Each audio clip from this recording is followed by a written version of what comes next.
South Indian movies का ज़बरदस्त धमाका जिसमें इमोशन, ट्रेजेडी, एक्शन, कॉमेडी और रोमांस का नशा लोगों के सर चढ़कर बोलता था। सूर्या सिंघम जैसा मूंछों वाला डैशिंग पुलिस ऑफिसर हो या धनुष जैसा टपोरी राउडी मारी वाला अवतार।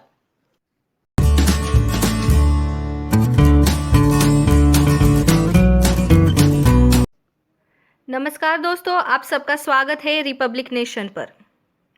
दोस्तों, साउथ इंडियन की फिल्मों ने फिल्म जगत को जिस तरह से 360 डिग्री एंगल में घुमाकर फिल्मों का चेहरा मोहरा बदल दिया है, उसकी दीवानी ना सिर्फ आम जनता हुई है बल्कि बॉलीवुड भी हो गया है।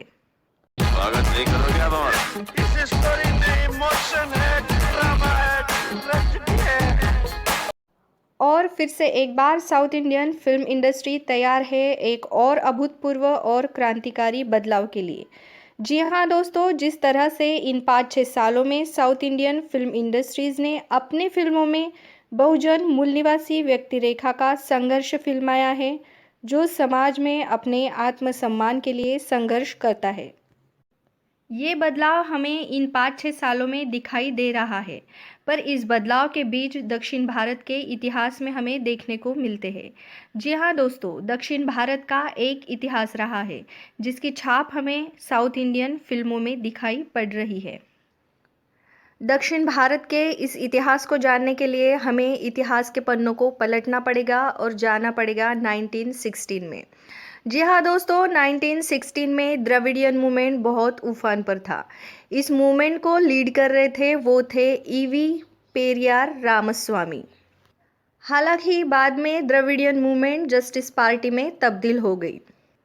द्रविडियन मूवमेंट का जो संघर्ष था वो बेसिकली ब्राह्मण और नॉन ब्राह्मण के बीच था।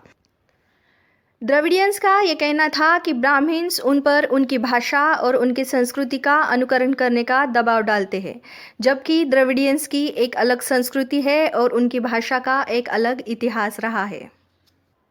द्रविडियंस ने ब्राह्मण्स के खिलाफ अपना वैचारिक युद्ध छिड़ दिया था, क्योंकि ब्राह्मण्स की कुल आबादी 3.2% होकर भी उनकी पॉलिटिकल, सोशल और इकोनॉमिकल सेक्टर में द्रविडियन के कुल आबादी के अनुपात में ज़्यादा हिस्सेदारी थी, जबकि द्रविडियंस की बहुत कम। आपके सामने ये चार्ट हम दिखाना चाहेंगे कि किस तरह की नौकरियों में हिस्सेदारी 1912 में मद्रास प्रेसिडेंसी में ब्राह्मण्स और नॉन ब्राह्मण्स कास्ट ग्रुप में थी। इसी द्रविडियन मूवमेंट का एक बड़ा इम्पैक्ट हमें साउथ इंडियन फिल्मों में दिखाई पड़ रहा है, जो कि समाज में अपने नेतृत्व की और अपने अस्तित्व की मांग करता है। साउथ इंडियन नायक धनुष की हाल ही में आई हुई फिल्म कर्णन में मूल निवासियों के संस्कृति की झलकियां हमें देखने को मिलती है, और जिस तबके से फिल्म का नायक आता है वो एक मूल निवासी किरदार है जो उसके लोगों के अधिकार के लिए, आत्मसम्मान के लिए लड़ता है और जातिवादी मानसिकता को रोन देता है।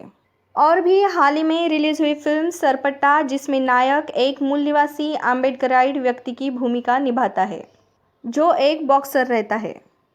एक बात बहुत प्रखर रूप से फिल्मों के डायरेक्टर्स ने फिल्मों में दिखाई है कि बहुजन मूल निवासी यानी कि द्रविडियंस अपने अधिकार के लिए, अपने आत्मसम्मान के लिए शूरवीरों की तरह बिना पीछे हटे लड़ते हैं, जो कि असल में मूल निवासियों का एक वैभवशाली इतिहास रहा है। साउथ इंडियन फिल्मों की कंपैरिजन में अगर बॉलीवुड फिल्मों को लिया जाए तो बॉलीवुड फिल्मों में एक मूल निवासी बहुजन का किरदार लाचार और असहाय दिखाया जाता है। ये एक जातिवादी मानसिकता है जो कभी भी बहुजनों को बराबरी में और नायक की तरह देखना नहीं चाहते।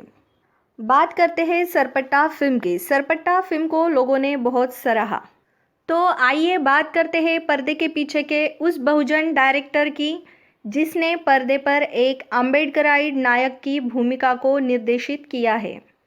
बहुजन युवा कलाकार पा रंजीत ने इस फिल्म का डायरेक्शन किया है। पा रंजीत एक ऐसे डायरेक्टर है जो कि अम्बेडकराइड विचारधारा को फॉलो करते हैं।